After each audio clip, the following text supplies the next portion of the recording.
साल के लिए वित्त मंत्री निर्मला सीतारमण 1 फरवरी 2025 को देश का आम बजट पेश करेंगी। इस आम बजट में शिक्षा के लिए क्या खास प्रावधान होने जा रहे हैं, इससे लेकर विद्यार्थियों से बात की हमारे वरिष्ठ संवाददाता आशीष मंगल सोनी ने। मोदी सरकार के तीसरे कार्यकाल में केंद्रीय वित्त मंत्री निर्मला सीतारमण 1 फरवरी 2025 को बजट पेश करने जा रही है। निर्मला सीतारमण लगातार 8वीं बार केंद्रीय बजट पेश करेंगी। बजट को लेकर शिक्षा बजट में क्या प्रावधान होना चाहिए, शिक्षा के क्षेत्र में क्या कुछ नया होना चाहिए, क्या अपेक्षाएं हैं स्टूडेंट की शिक्षा बजट को लेकर, जानते हैं। हमारे साथ राजधानी भोपाल के कुछ स्टूडेंट्स हैं, हम उनसे बात करते हैं कि आखिर वो क्या चाहते हैं, क्या अपेक्षाएं उनकी केंद्र सरकार के बजट में शिक्षा को लेकर। क्या नाम आपका? मेरा नाम अमृता ढोक है और मैं संत हीरदाराम मेडिकल कॉलेज की छात्रा हूँ।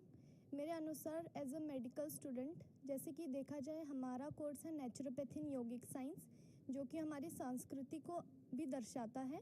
जैसे MBBS के देखा जाए तो कुल 700 से ज़्यादा कॉलेजेस हैं हमारे देश में और हमारे 145, तो उसके हम चाहते हैं हमारे भी नेचुरोपैथी जो हमारी संस्कृति है उसके कॉलेज, क्योंकि आगे जाके भविष्य में प्रिकॉशन ही हमें लेने हैं वेलनेस के ऊपर, तो उसके कॉलेज के लिए बजट आए और गवर्नमेंट कॉलेजेस भी बने उतने।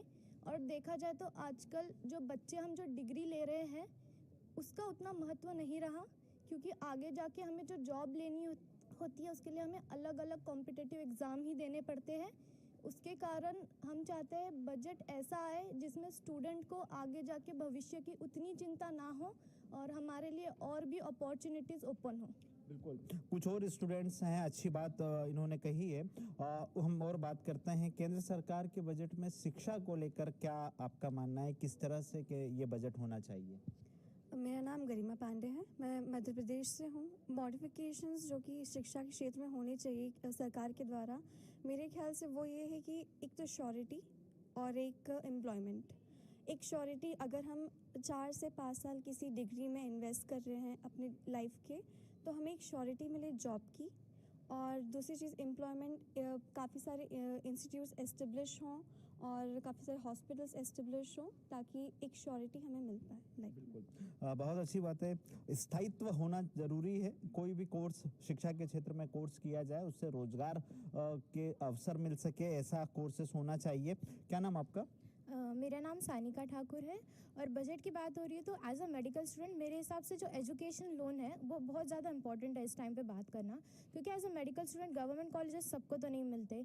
फिर सेकंड ऑप्शन हो जाता है प्राइवेट मेडिकल कॉलेजेस, उसका भी जो स्टैंडर्ड रेट ऑफ इंटरेस्ट है वो 9 to 12% चल रहा है, वो हर कोई अफोर्ड नहीं कर सकता और इसके कारण बहुत सारे लोग अपना ड्रीम गिव अप कर देते हैं। और हमारी जैसे फील्ड है bachelor of naturopathy and yogic science, इसके गवर्नमेंट कॉलेजेस तो बहुत लिमिटेड है, तो ऑप्शन में आ जाते हैं प्राइवेट कॉलेज। और प्राइवेट कॉलेजेस की फीस इतनी ज़्यादा है कि हर कोई तो अफोर्ड नहीं कर सकता। अगर गवर्नमेंट चाहती है कि नेचुरोपैथी योगा जिसका रूट हमारा इंडिया है वो और ज़्यादा प्रमोट हो, तो जो गवर्नमेंट कॉलेजेस या तो उसका नंबर बढ़ा दो, वरना तो जो प्राइवेट कॉलेजेस है उनकी फ्री जो फीस है वो अफोर्डेबल हो जाए, इसके लिए कुछ करें।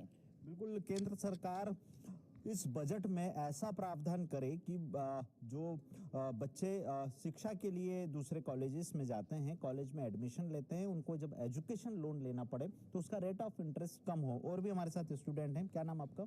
जी, मेरा नाम अश्मिका शुक्ला है और मैं जबलपुर मध्य प्रदेश में रहने वाली हूँ। तो मेरा ये एक मेन पॉइंट ये है कि जो मेडिकल इक्विपमेंट्स हैं उन्होंने, जैसे हम BP की मशीन खरीदे हैं 2730 रुपये की, हम तो अफोर्ड कर लिए, लेकिन हमारे ही क्लास के कुछ ऐसे बच्चे थे जिन्होंने 3 दिन का टाइम लिया कि हम अफोर्ड नहीं कर पा रहे। पहले तो एक तो फीस इतनी, उसके बाद हमारे मेडिकल इक्विपमेंट्स इतने महंगे हैं कि उनको अफोर्ड करने के लिए कई बच्चों को बहुत टाइम लेना पड़ा। तो ये थोड़ा सा इस बात पर गौर किया जाए। बिल्कुल, बजट में इस बात का प्रावधान भी होना चाहिए कि जो मेडिकल इक्विपमेंट लोग खरीदते हैं उसमें थोड़ी राहत मिलना चाहिए। क्या नाम आपका? नमस्ते, मेरा नाम याशी राज पुरोहित है, मैं संत हीरदाराम मेडिकल कॉलेज की स्टूडेंट हूँ। केंद्र सरकार जो बजट पेश करने जा रही है उसमें शिक्षा को लेकर आप क्या चाहती हैं कि किस तरह से व्यवस्थाएं होना चाहिए? जी, मैं आयुष मंत्रालय से विनती करती हूँ कि हमको अच्छा एक्सपोजर मिले। जो नेचुरोपैथी के स्टूडेंट्स होते हैं उनको इतना अच्छा एक्सपोजर नहीं मिल पाता है compare to other medical field students, क्योंकि बहुत कंपटीशन है बाहर और उसमें नेचुरोपैथी में इतना स्कोप है, नेचुरोपैथी में बहुत स्कोप है, पर उसका इतना प्रचार नहीं हो पाता है। तो नेचुरोपैथी का अच्छे से प्रचार हो और हमें अच्छा एक्सपोजर मिल पाए। बिल्कुल एक्सपोजर मिलना चाहिए। क्या नाम आपका? नमस्ते, मेरा नाम निशिका पवार है। मैं राजस्थान भिलवाड़ा से हूँ और जैसा कि आपको पता है इतना दूर से मैं यहाँ आई हूँ। राजस्थान में है बहुत सारे कॉलेजेस, लेकिन उसकी जो फीस वगैरह है, और मैं ये कहना चाहती हूँ जैसे हम छात्रा हैं तो छात्राओं के लिए मेनली होती है बुक्स, किताबें, जो कि बहुत महंगी है, जैसे 3,000 से 15,000, तो हर एक बच्चा अफोर्ड नहीं कर पाता है किताबें। तो मैं विनती करना चाहूँगी कि किताबों पे थोड़ा फीस कम लगाएं, तो उससे हम सब ना अफोर्ड कर पाएँ और हम पढ़ पाएँ, जिससे कि हम टॉप कर सकें और हमारा नाम ऊँचा कर सकें। बिल्कुल। एक और बजट में बात स्टूडेंट्स की अपेक्षाएं हैं कि केंद्र सरकार ऐसी व्यवस्था करे कि जो कोर्सेज की किताबें हैं वो कम से कम मूल्यों पर उपलब्ध हो सके। क्या नाम आपका? मेरा नाम सौम्या शेषकर है। सौम्या, केंद्र सरकार जो बजट पेश करने जा रही है उसमें खास तौर पर शिक्षा को लेकर क्या चाहती हैं आपकी? किस तरह से सरकार बदलाव करे जिससे शिक्षा बेहतर मिल सके? शिक्षा मैं चाहती हूँ कि पहले तो नेचुरोपैथी के बारे में बहुत सारे लोगों को पता नहीं है, तो पहले हम ये जानकारी दें कि सबको मतलब पता चले कि यहाँ पे नेचुरल हीलिंग होती है, क्योंकि बाहर बहुत सारे लोग एलोपैथी फॉलो करते हैं, उसमें ड्रग्स भी है तो लोगों को उससे नुकसान भी होता है। और नेचुरोपैथी में अगर आप जाएंगे तो आपको कोई नुकसान नहीं है, उसके बाद आपकी बॉडी पूरी तरीके से हील को लेकर क्या चाहती हैं आप? किस तरह से व्यवस्था होना चाहिए ताकि आगे चलकर आपको कोई जॉब मिल सके? या अभी एमबीबीएस के लिए तो बहुत आसान है कि वो जॉब ले सकते हैं, लेकिन नेचुरोपैथी वालों ऐसे है कि मतलब बहुत सारे लोगों को पता नहीं, तो जॉब्स भी उतनी अवेलेबल नहीं है। तो हम चाहते हैं कि सब लोगों को ये पता चले और जॉब्स भी, गवर्नमेंट जॉब्स उसके लिए भी निकले। और भी हमारे साथ स्टूडेंट है। क्या नाम आपका? मेरा नाम नक्या मुराद है। क्या चाहती हैं आप कि केंद्र सरकार बजट में ऐसे क्या प्रावधान करे जिससे शिक्षा को लेकर खास तौर पर स्टूडेंट्स को राहत मिल सके, स्टूडेंट्स के जो पेरेंट्स हैं उनको राहत मिल सके? जी, जैसा कि मेरी सभी क्लासमेट्स और दोस्तों ने यही कहा कि हमारे रिलेटेड मतलब बैचलर्स में कोर्सेज़ में ये पॉइंट्स को लेना चाहिए। मैं कहना चाहूँगी वोकेशनल ट्रेनिंग कोर्सेज़ के लिए कि कई ऐसे बच्चे होते हैं जिनके पेरेंट्स अफोर्ड नहीं कर पाते बैचलर्स में एडमिशन दिलवाना, क्योंकि वो एक्सपेंसिव होता है। पर वोकेशनल ट्रेनिंग कोर्सेज़ ऐसे हैं, मतलब मेडिकल में ही ऐसे कई कोर्सेज़ की ज़रूरत है। जैसे हम अपने ही उसकी बात करें तो एक्यूपंक्चर हो गया, एक्यूप्रेशर हो गया, और भी कई तरह की थेरेपीज़ हैं। उसके अगर ट्रेनिंग कोर्सेज़ को और प्रचार किया जाए, उसका एडवर्टाइजमेंट किया जाए और इसके लिए बजट बनाया जाए, तो कई ऐसे लोग हैं जिन्हें एम्प्लॉयमेंट मिल जाएगा और बहुत स्पेसिफिकली उसी चीज़ के अंदर वो कोर्स करके और एम्प्लॉयड हो सकते हैं, जबकि बैचलर्स बहुत एडवांस और वास्ट हो जाता है।